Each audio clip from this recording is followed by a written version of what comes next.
Alhamdulillah. Alhamdulillahi hamdan kathiran tayyiban mubarakan fih. Kama yuhibbu rabbuna wa yarda. Alhamdulillah. Alladhi hadana li hadha wa ma kunna linahtadiya lawla an hadana Allah. Ashhadu an la ilaha illallah wahdahu la sharika lah. Wa ashhadu anna Muhammadan abduhu wa rasuluh. Sallallahu alaihi wa ala alihi wa ashabihi. Wa man sara ala nahjihi wa ihtada bihudahu ila yaumiddin. Wa sallama tasliman katsira. Amma ba'd. Para hadirin ikhwan dan akhwat, a'azzani Allah wa iyyakum jami'an. Alhamdulillah, dengannya kita memuja dan memuji Allah, dan segala pujian hanya milik Allah tabaraka wa ta'ala. Dan alhamdulillah, dengannya kita tunjukkan rasa syukur kita atas nikmat-nikmat Allah azza wa jal, baik untuk nikmat yang kita dapatkan setelah kita minta kepada Allah azza wa jal, maupun untuk nikmat yang terus Allah berikan meskipun tanpa kita minta. Dan rasa syukur kita terhadap seluruh nikmat-nikmat Allah Azza wa Jalla tidak ada yang berbeda. Mau nikmat itu kecil ataupun nikmat itu besar, rasa syukur kita tetaplah sama. Baik itu nikmat yang kita minta, kita berdoa kepada Allah agar Allah memberikannya kepada kita, maupun yang tidak kita minta. Namun Allah Azza wa Jalla tahu karena kita butuh dengan nikmat tersebut sehingga Allah terus limpahkan. Kebanyakan manusia, dia pandai bersyukur ketika dia berdoa dan minta kepada Allah Azza wa Jalla akan suatu nikmat, lalu Allah Azza wa Jalla kabulkan. Dia akan pandai bersyukur untuk itu. Namun untuk nikmat yang terus Allah berikan setiap harinya, setiap detiknya, dia sering lalai, sering tidak sadar bahwasanya selama ini ternyata dia selalu berada di atas kenikmatan dari Allah tabaraka wa ta'ala. Makanya kita selalu ingatkan. Contoh simpelnya saja, nikmat yang sama, yaitu nikmat kesehatan. Kalau sekiranya kita mendapatkan kesehatan setelah kita minta kepada Allah karena kita sebelumnya sakit, dengan kesehatan yang selalu kita dapatkan setiap hari tanpa ada sakit sebelumnya, kira-kira yang mana lebih kita syukuri?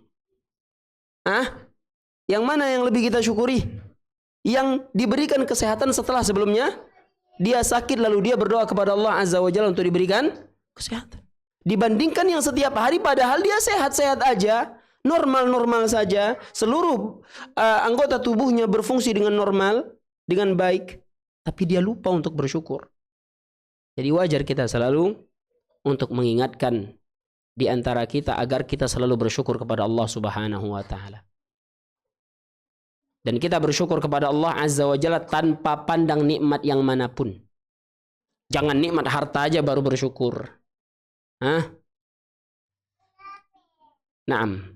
Atau ketika diberikan anak baru dia bersyukur. Kalau enggak, malas dia bersyukur. Atau kurang bersyukur kepada Allah Azza wa Jalla. Diberi anak atau tidak diberi anak sama aja. Karena yang terbaik adalah apa yang Allah tabaraka wa ta'ala pilihkan. Dan Allah maha tahu. Allah maha tahu sedangkan kita tidak tahu menahu mana yang terbaik untuk kita. Salawat serta salam semoga senantiasa tercurahkan untuk Nabi kita yang mulia Muhammad bin Abdullah sallallahu alaihi wasallam beserta keluarganya, kerabatnya dan sahabat-sahabatnya serta orang-orang yang mengikuti mereka dengan ihsan sampai hari kiamat kelak. Para hadirin, ikhwan dan akhwat rahimani wa rahimakumullahu jami'an. Sebelum kita mulai, kita harus punya prinsip dalam hidup ini. Dan prinsip ini sudah diajarkan dan disampaikan oleh Allah tabaraka wa ta'ala dan Rasulnya. Yang tertera di dalam Al-Quranul Karim, di dalam surat yang kita hafal semuanya. Jarang kaum muslimin yang tidak hafal dengan surat tersebut. Dan hanya satu ayat saja di dalam surat itu, yaitu surat Al-Insyirah, ayat 7. Allah Subhanahu wa taala berfirman, "Fa idza faraghta fansab." Apa artinya itu? Fa idza faraghta fansab. Ini kita tanam dalam hati kita, kita tempel di rumah kita, di tempat yang kita sering lihat biar kita sadar. Fa idza faraghta fansab. Artinya apabila engkau telah selesai melakukan suatu urusan, suatu ibadah, suatu amalan, suatu pekerjaan, fansab, maka bersiaplah untuk urusan yang lainnya. Allah Azza wa Jalla tidak katakan fastarih, maka istirahatlah. Tidak. Tidak ada. Fa idza faraghta fansab. Selesai kita salat maghrib, maka kita harus bersiap untuk salat isya. Bukan nyantai-nyantai, tidur-tidur dan segala macam. Selesai kita baca Al-Quran, bukan berarti kita nyantai-nyantai lagi, main HP lagi terus, dan segala macamnya. Akan tetapi, fansab, kita mempersiapkan diri untuk terus melakukan urusan yang lainnya, terutama urusan agama. Tidak ada istirahat. Ustadz, siapa yang mampu kalau seperti itu, Ustadz? Lelahlah kita. Naam, memang hidup ini lelah. Mau seperti apa lagi yang kita harapkan? Hidup ini melelahkan. Rasulullah Shallallahu Alaihi Wasallam yang sampaikan seperti itu. Suatu ketika ada jenazah lewat. Kemudian Rasulullah Shallallahu Alaihi Wasallam berkata, mustarihun wa mustarahun minhu.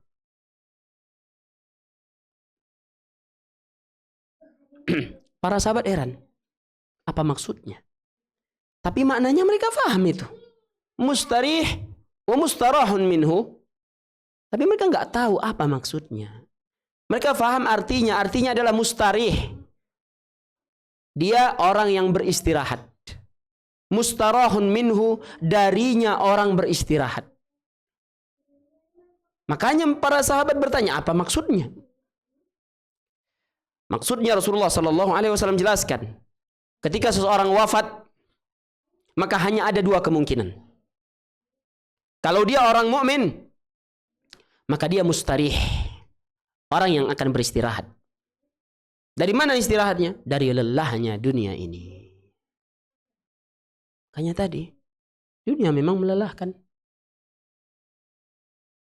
Kalau dia bukanlah seorang mukmin yang taat, akan tetapi orang yang durhaka kepada Allah, fajir, terus melakukan dosa dan maksiat kepada Allah, maka mustarahun minhu, yang lain akan beristirahat darinya karena keburukannya, kezalimannya, kejahatannya. Apa saja yang akan beristirahat dari dia? Kata Rasulullah Sallallahu Alaihi Wasallam, manusia lainnya. Cukup? Belum.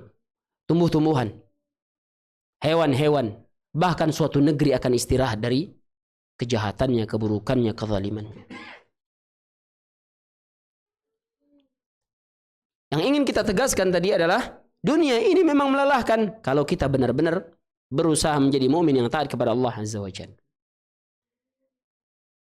Tapi melelahkan. Ustadz, melelahkan. Apa tidak bisa kita istirahat? Bisa. Akan tetapi jadikan istirahat kita itu dengan niat untuk mempersiapkan ibadah yang lainnya.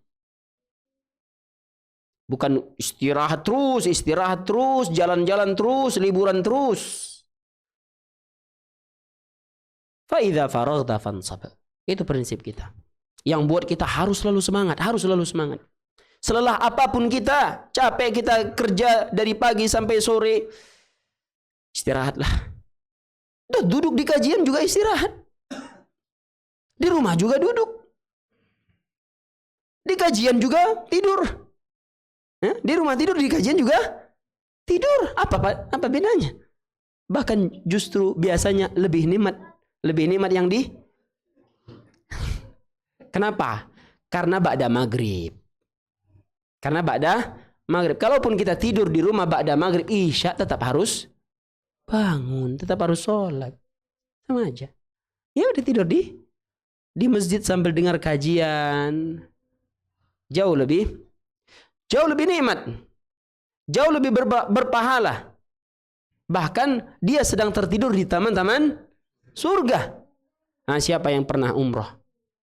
Orang yang pernah umroh, dia pasti tahu yang namanya Raudhah. Kita doakan semua, semoga kita secepatnya bisa umroh atau haji. Amin ya rabbal alamin. Kata Rasulullah sallallahu alaihi wasallam, "Ma baina baiti wa mimbari raudhatun min riyadil jannah." Antara rumahku dengan mimbarku adalah taman-taman surga. Siapa yang tidak mau kemuliaan ini? Berarti dia berada di taman-taman surga. Dan orang kalau umrah pergi ke Masjid Nabawi itu berbondong-bondong ingin masuk. Karena ramainya orang ingin masuk, akhirnya orang kita kalau pergi umrah itu tidak bisa lebih dari 1 kali. Kecuali kalau keberuntungan aja. Cuma sekali aja. Padahal kita kadang 3 hari, 4 hari, 5 hari di Madinah. Cuma bisa sekali masuk. Oh, di sana orang pada nangis dan segala macam, tidak ingin keluar, disuruh keluar sama polisinya, tidak mau keluar dia, kucing-kucingan dia pindah sini, berondok sini.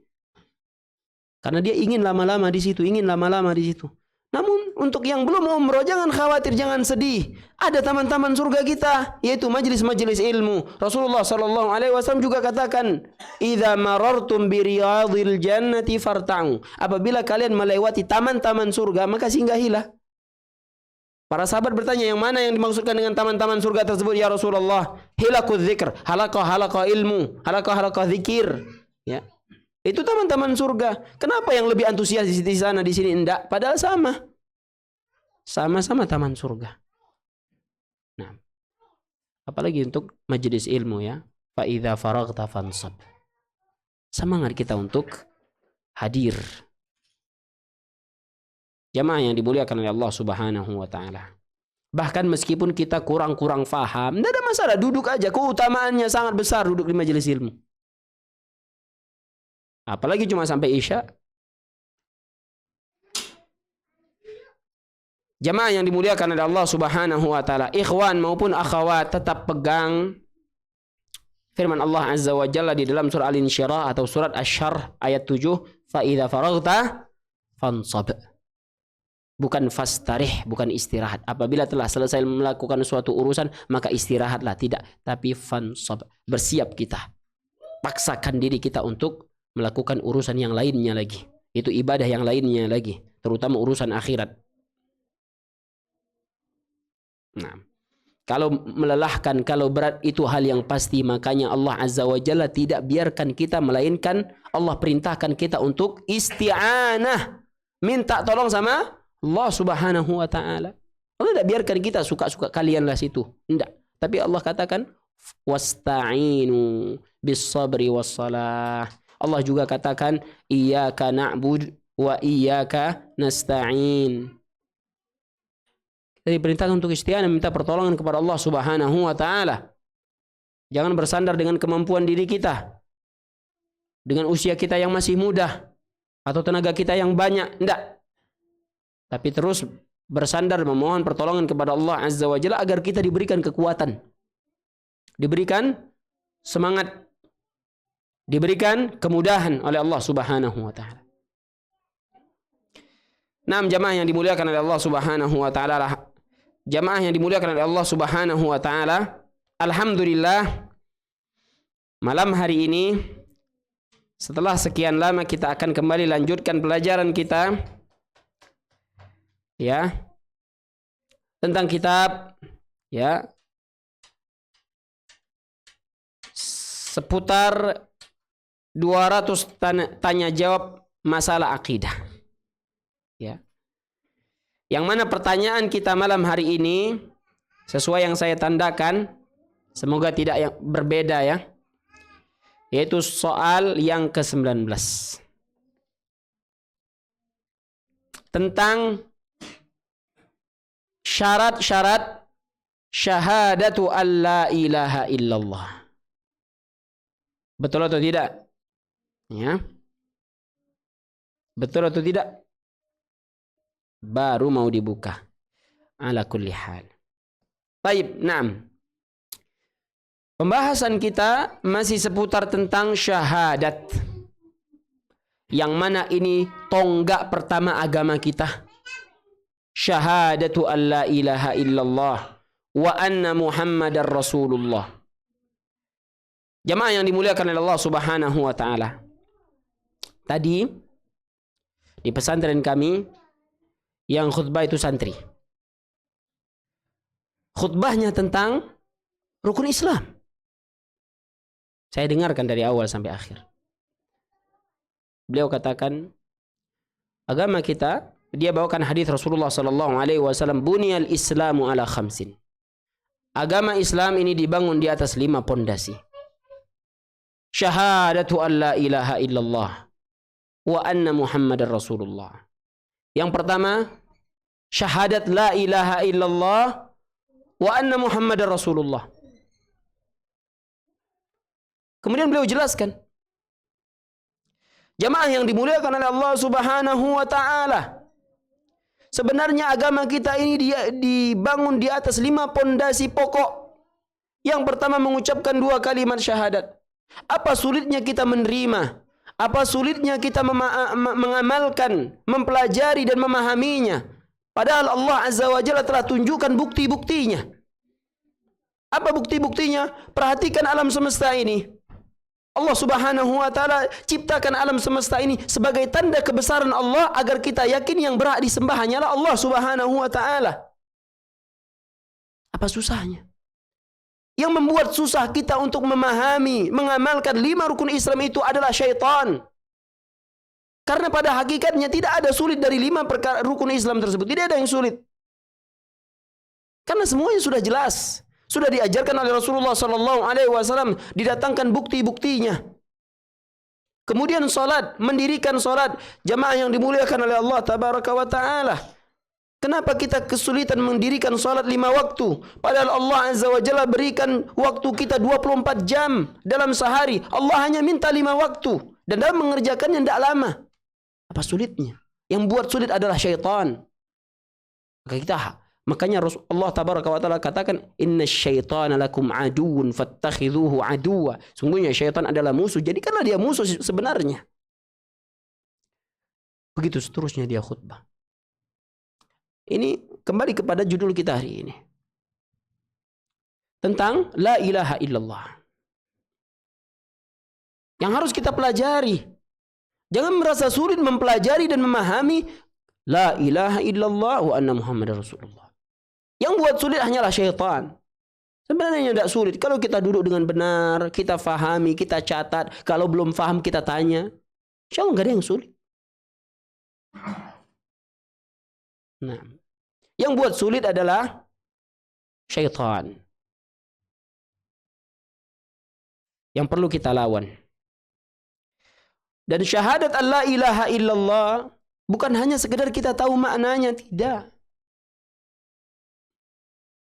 Agar syahadat kita benar, maka dijelaskan oleh para ulama ada syarat-syaratnya yang harus dipenuhi. Orang yang mengucapkan la ilaha illallah belum sah dan belum benar ketika dia mengucapkannya tanpa mengetahui syarat-syarat ini. Dan orang yang sebatas mengucapkan la ilaha illallah ketika sebelum wafatnya, apakah dia bisa masuk surga sementara dia tidak faham maknanya? Bagaimana dia bisa masuk surga kalau ternyata dalam kehidupannya dia melakukan kesyirikan? Sebelum wafat dia mengucapkan la ilaha illallah. Berguna la ilaha illallahnya? Tidak berguna. Kalau dia masih melakukan kesyirikan, ini pertanda bahwasanya dia belum faham apa itu kalimat la ilaha illallah, apa maknanya, apa syarat-syaratnya. Nah, setelah kita membahas di pertemuan sebelumnya tentang makna syahadat an la ilaha illallah, pembahasan berikutnya tentang syarat la ilaha illallah. Syarat syahadat la ilaha illallah. Kata Syekh, ma hiya syurutu syahadati an la ilaha illallah allati la tanfa'u qailaha illa bijtima'iha fihi. Apa itu syarat syahadat la ilaha illallah yang tidak bermanfaat bagi yang mengucapkannya kecuali dengan memenuhi syarat-syarat tersebut di dalamnya. Apa itu syarat-syarat? Jamaah yang dimuliakan oleh Allah Subhanahu wa taala. Lalu Syekh sebutkan 7 syaratnya langsung. Setelah menyebutkan 7 syarat ini, barulah nanti satu persatu akan dirincikan oleh Syekh. Dan seperti itu metode Syekh. Ya. Syekh Hafidh Hakami rahimahullahu ta'ala. Seperti itu metodenya. Dan kita kalau juga mengajarkan seperti itu. Ya, kita sebutkan 5 rukun Islam. Sebutkan 5-5-nya. Baru kalau kita ingin jelaskan satu persatu dengan rinci. Syekh juga seperti itu menyebutkan di dalam kitabnya ini ke-7 syarat tersebut. Al-awwal, ya, kata Syekh, syurutuha sab'ah, syaratnya ada 7. Al-awwal al-ilmu bima'naha nafyan wa itsbatan. Yaitu berilmu tentang maknanya. Mengetahui maknanya baik dari segi nafyan, peniadaan, apa yang perlu ditiadakan, wa itsbatan, penetapan apa yang perlu ditetapkan. Kita akan jelaskan insyaallah di pembahasan tentang ilmu. Kita akan sebutkan ke-7-7-nya. Yang kedua, istiqanul qalbi biha. Keyakinan hati dengan syahadat la ilaha illallah. Dia mengucapkannya, mengikrarkannya dengan keyakinan di dalam hatinya. Yang ketiga, ats-tsalitsu al-inqiyadu laha zahiran wa batinan. Tunduk kepadanya. Tunduk kepadanya baik secara zahir maupun secara batin. Zahir kita tunduk dengan la ilaha illallah, batin kita juga harus. Kadang ada orang yang zahirnya tunduk tapi batinnya tidak mau tunduk. Siapa mereka? Orang-orang munafik. Zahir mereka tunduk. Seolah-olah mereka mengamalkan la ilaha illallah. Tapi ternyata batin mereka tidak sama sekali.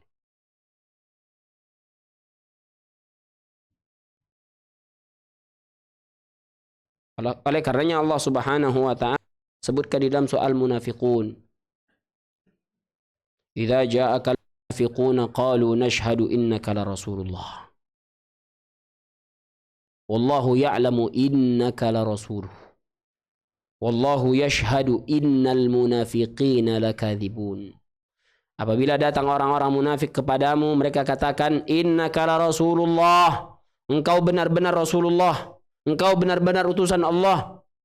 Dan Allah mengetahui engkau adalah Rasulullah.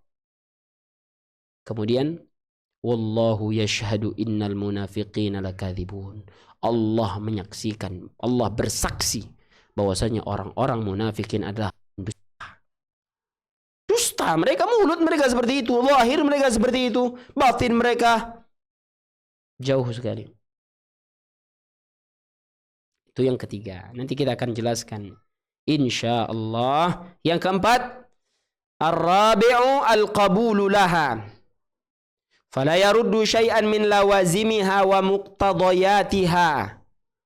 Yaitu menerimanya. Setelah tunduk kita menerimanya. Kenapa? Ada orang yang tunduk karena terpaksa. Contoh misalnya ada raja yang kuat, yang bengis, rezim, dia paksa kita untuk tunduk, kira-kira kita tunduk atau tidak? Kalau tidak tunduk, kamu saya musnahkan. Biasanya orang akan tunduk itu. Tapi, apakah dia qabul, dia nerima? Tidak, dia nggak akan terima dengan pemimpin yang seperti itu. Hatinya tidak akan terima. Itu perbedaannya antara tunduk dan menerima. Hati kita harus menerima. Al-qabulu laha. Fala yaruddu syai'an min lawazimiha wa muqtadayatiha. Dia tidak boleh menolak, dia tidak menolak sedikit pun dari kelazimannya dan kandungan-kandungannya. Segala kandungan-kandungannya. Tidak boleh dia tolak sedikit pun. Yang kelima, al-ikhlasu fiha. Ikhlas di dalamnya. Ikhlas. Ada orang yang menerima, belum tentu dia ikhlas. Ikhlas itu hanya untuk Allah Subhanahu wa ta'ala dan karena Allah Subhanahu wa ta'ala. Tidak ada sedikit pun untuk dunia. Tidak ada sedikit pun untuk keuntungan pribadinya. Tapi untuk Allah Subhanahu wa ta'ala. Ada orang mengucapkan la ilaha illallah karena ada keuntungan. Ya. Contoh keuntungannya apa? Dapat wanita yang dia incar. Ada nggak seperti itu? Banyak ikhwan. Banyak. Kemarin ketika saya daurah di Jakarta, ada dai dari Nias. Sebenarnya dai ini asalnya dari Sumatera Barat. Dan dia asalnya bukan penuntut ilmu. Dia pedagang. Mungkin seperti itu awal mula Indonesia ini disampaikan agama Islam oleh pedagang. Dia dagang di Nias Selatan katanya. Yang mana mayoritas di sana Nasara. Awalnya dia berdagang sama keluarganya, dia dengan istrinya pergi ke sana. Kemudian setelah dia berdagang, dia menyaksikan akan adanya kristenisasi di sana. Sangat besar. Sangat besar. Banyak pendeta yang menyampaikan, mengajak orang untuk masuk ke dalam agama Nasara.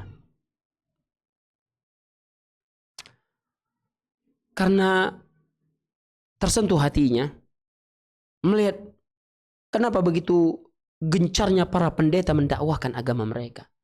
Sedangkan muslim, mana muslim? Mana dai muslim? Sehingga hatinya tersentuh dan dia mulailah dia mengajarkan apa yang dia tahu tentang agama ini. Ternyata setelah dia lihat-lihat di antara cara mereka memasukkan orang-orang ke dalam agama Nasara, ini cerita beliau ya, ini cerita beliau. Laki-laki dari sana pergi merantau, kemudian dia karena ada terpesona dengan wanita muslimah, akhirnya dia masuk Islam untuk bisa menikahi wanita muslimah tersebut. Dia bertahan ya di tempat wanita muslimah itu beberapa tahun sampai punya anak. Nanti kalau sudah punya anak, dia bawa ke Nias Selatan. Disitulah dia mulai.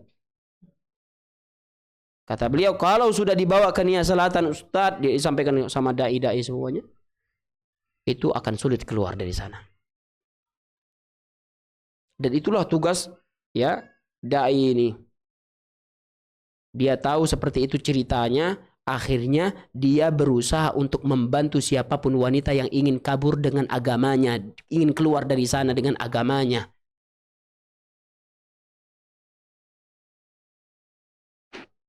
Dan bukan perkara yang mudah. Memang fitnahnya besar. Apalagi orang-orang Nias Selatan itu katanya, Allahu a'lam, main potong aja. Nah, jadi cara dia membantu, intinya nomor dia sudah dikenal para wanita-wanita yang ingin menyelamatkan agamanya dan keluar dari Nias Selatan itu. Suatu ketika dia ditelepon oleh seorang wanita, dia ingin keluar, ya. Sehingga bersepakat dengan dai ini, tunggu di jalan ini, nanti saya akan jemput. Kemudian apakah langsung dikeluarkan? Enggak. Kalau langsung dikeluarkan akan ketahuan. Namanya pulau. Dan semua mayoritas Nasara, saling bahu-membahu mereka membantu. Fulan, tadi istri kamu gini, disampaikan.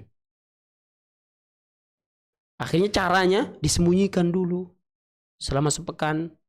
Dan yang disembunyikan apa? Istri orang. Mana itu? Gawat. Kalau ketahuan bagaimana lagi? Apa ndak habis dia? Bahkan karena beratnya dakwah di sana, dia curhat sama istrinya. Ya. Dek, kalau seperti ini mending kita balik aja. Ya, taruhannya nyawa. Enggak apa-apa. Ya, teruskan aja. Ya, saling tolong menolong dalam agama Allah Azza wa Jalla. Dan pernah suatu ketika dia dipermasalahkan oleh mayoritas penduduk di sana karena dia dakwahnya dan segala macam, ingin merusak mungkin tentang dia, mungkin ditahan di Kapolsek di sana, Polsek di sana. Dan semua pegawainya, polisi-polisi di sana itu Nasara semuanya. Gimana dia akan selamat? Kan tapi Allah Azza wa Jalla tidak akan tinggal diam. Allah Maha melihat, Allah mengetahui.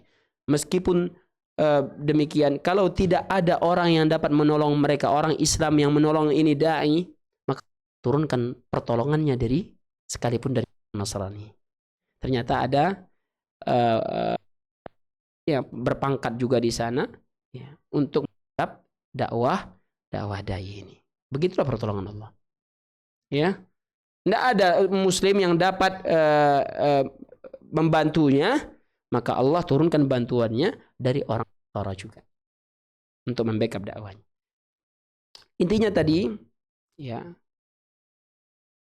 kita ke pembahasan ikhlas. Ya.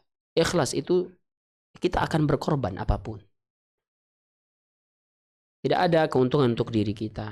Bahkan justru sebaliknya, akan mengorbankan diri kita.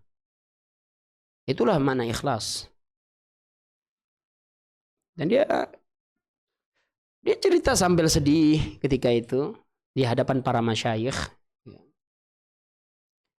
Ala kulli hal, videonya juga viral di YouTube. Saya lupa nama ustadz itu. Intinya video ustadz itu viral di YouTube.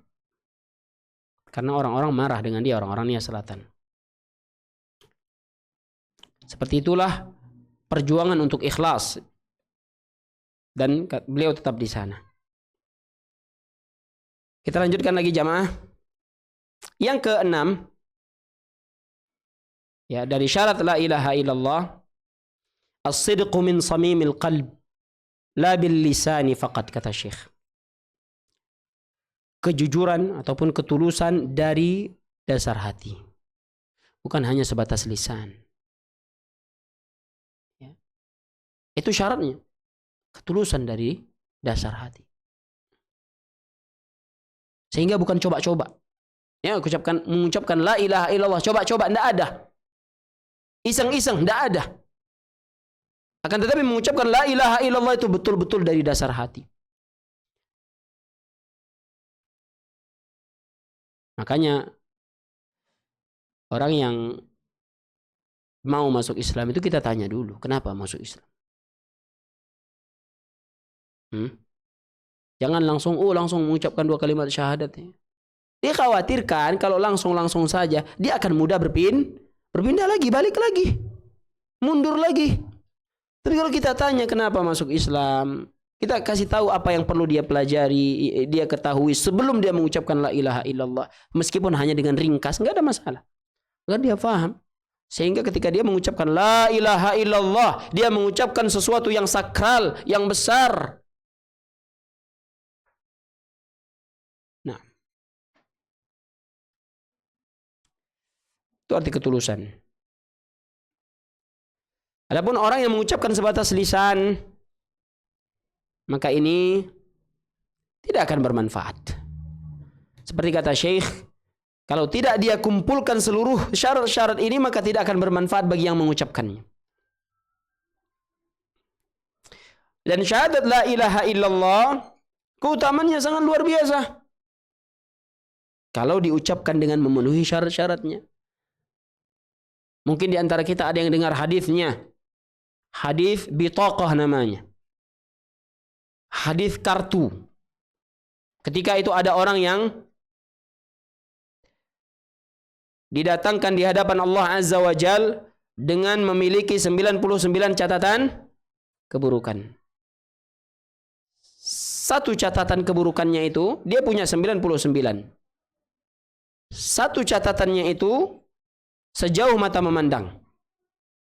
Seluruhnya berisi keburukan, dosa, kejahatannya, kezalimannya, maksiatnya, sejauh mata memandang. Dan dia sudah yakin bahwa dia akan binasa. Namun Allah Azza wa Jalla pertegas bahwasanya tidak akan ada seorang pun yang terzalimi pada saat ini. Tidak seperti dunia. Begitulah pengadilan Allah Tabaraka wa Ta'ala. Tidak ada sedikit pun orang yang akan terzalimi meskipun hanya sebesar biji sawi. Tidak akan ada. Semua akan mendapatkan balasan. Semua akan mendapatkan keadilan. Lalu, karena Allah tegaskan tidak akan ada orang yang terzalimi pada hari ini, semua akan mendapatkan keadilan, dikeluarkan satu kartunya. Sebelum ditunjukkan kartu apa itu, dia sudah pesimis. 99 dibanding satu kartu. Bagaimana bisa menang? Bagaimana bisa selamat? Akhirnya ditimbanglah amalannya. Ya. Ditimbang amalannya. 99 catatan keburukan. Kemudian di daun timbangan satunya satu kartu.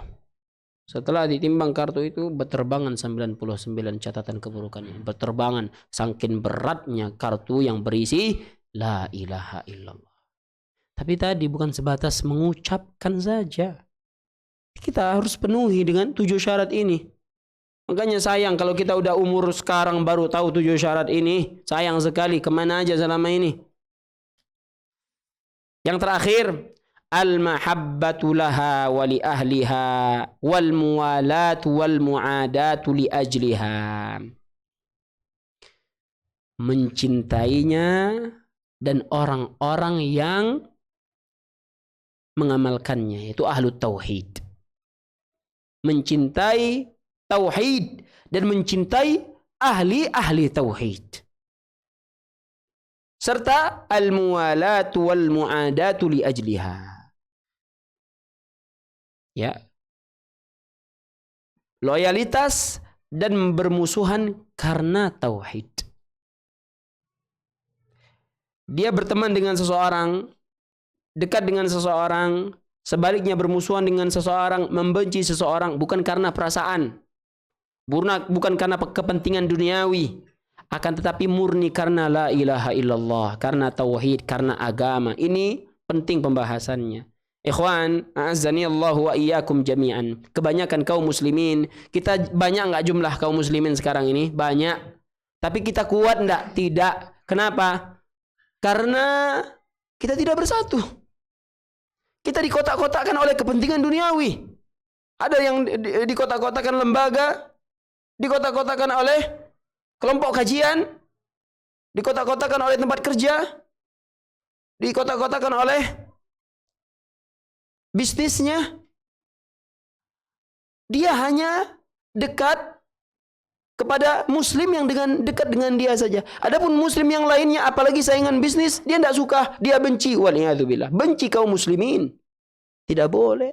Membenci kaum muslimin. Tidak boleh.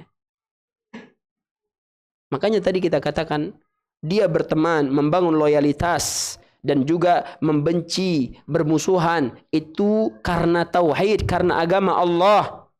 Bukan karena perasaan. Banyak orang karena perasaan. Karena urusan duniawi, keuntungan pribadi dan segala macamnya. Ini harus hati-hati. Dan banyak terjadi. Kadang ada yang ngaji di sini dengan orang yang kajian di sana, enggak saling tegur, padahal sama-sama muslim. Waliyadzubillah. Ya. Dia ngaji di sini dengan kaum muslimin, ya, orang-orang Islam yang di tetangga-tetangganya tidak teguran. Waliyadzubillah. Apakah itu yang diajarkan? Kita tetap tegur, kita tetap dekat, kita tetap sayang, kita tetap berteman, kita tetap bertangga. Dan kita harus jaga itu. Karena dia apa? Karena dia muslim. Nah, ini yang harus kita pahami. Kalau kita seperti itu, maka Islam akan kuat. Islam akan kuat. Bagaimana tidak? Banyak jumlahnya. Tapi lemah karena tadi dikotak-kotakkan, yang satu saling benci yang satu. Kalau kita membenci seseorang karena kesalahan dia, meskipun dia muslim, itu diperbolehkan. Namun ada batasan hari. Paling lama 3 hari. Kalau sudah lewat 3 hari, dia yang salah, dia tidak minta maaf, kayak mana Ustaz? Kita maafkan aja, selesai. Yang penting hati kita selamat di hadapan Allah Azza wa Jalla. Nanti tidak ada kebencian dengan sesama muslim.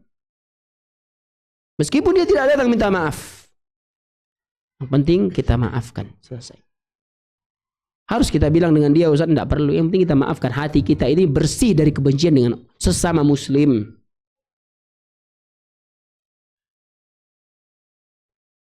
Jangan dibuat selama mungkin. Bencinya bertahun-tahun. Ini yang tidak boleh. Kenapa? Karena dia muslim. Kita tidak diperbolehkan membenci sesama muslim. Meskipun ada alasan kita membenci karena dia melakukan kesalahan dengan saya, kata Rasulullah SAW, ingat ada batasannya, mentoknya 3 hari. Mentoknya 3 hari. Sisanya kita harus hilangkan kebencian itu. Kemudian Ustaz, gimana kalau menghindar? Kalau menghindar boleh. Maksudnya jaga jarak. Boleh. Tapi yang kita tegaskan tadi adalah hatinya. Jangan ada kebencian. Hatinya jangan ada kebencian kepada sesama muslim. Apalagi saudaranya, keluarganya, abangnya, kakaknya. Liyatubillah. Ada yang seperti itu gara-gara warisan biasanya. Betul atau tidak? Padahal itu kakaknya, saudara. Kenapa bisa bermusuhan dan saling membenci hanya karena harta? Padahal sama-sama muslim. Ini harus kita jaga dalam diri kita. Apalagi kalau kita ingin selamat dengan la ilaha illallah. Naam. Jemaah yang dimuliakan oleh Allah Subhanahu wa taala. Dan ketujuh syarat ini telah disusun di dalam suatu bait oleh ulama kita. Disebutkan oleh Syekh Abdul Aziz bin Baz di dalam Fatawa Nurun 'ala Darb. Dalam satu bait beliau katakan ketujuh ini: ilmun yaqinun wa ikhlasun wa sidquka ma'a mahabbatin wa inqiyadin wal qabuli laha. Berilmu, yakin, ikhlas, jujur, disertai kecintaan, tunduk dan menerima. Lalu ada ulama yang menambahkan satu lagi syaratnya. Wazida thaminuhal kufranu minka bima dunal ilahi minal awthani qad ulliha. Dan ditambahkan oleh para ulama satu syarat lagi, yaitu al-kufranu. Kita mengingkari. Apa yang kita ingkari? Tuhan-Tuhan selain Allah Azza wa Jal. Sesembahan-sesembahan selain Allah Azza wa Jal yang disembah oleh siapapun. Kita ingkari. Ada pengingkaran dalam hati kita. Nah, ini ke-8 ya, disebutkan oleh para ulama tentang syarat-syarat la ilaha illallah. Insyaallah setelahnya pertemuan kita berikutnya Syekh akan merinci satu persatu setiap poinnya dengan mendatangkan dalil-dalilnya. Wallahu taala a'la wa a'lam. Ada yang mau bertanya? Cukup ya. Alhamdulillah.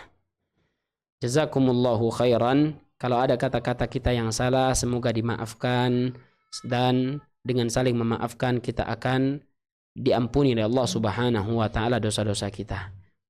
Para jamaah yang dimuliakan oleh Allah tabaraka wa taala, kita memohon kepada Allah dengan seluruh nama-namanya yang indah, sifat-sifatnya yang sempurna, agar Allah Azza wa Jalla berikan kita ilmu yang bermanfaat, rezeki yang halal, serta amalan-amalan kita diterima di sisi Allah tabaraka wa taala, baik yang besar maupun yang kecil, yang banyak maupun yang sedikit. Amin ya rabbal alamin. Kita tutup dengan doa kafaratul majlis. Subhanakallahumma wa bihamdika asyhadu an la ilaha illa anta astaghfiruka wa atubu ilaik. Akhirul kalam. Assalamualaikum warahmatullahi wabarakatuh. Donasi dakwah tim. Yuk berinfak untuk dakwah dan pendidikan Islam.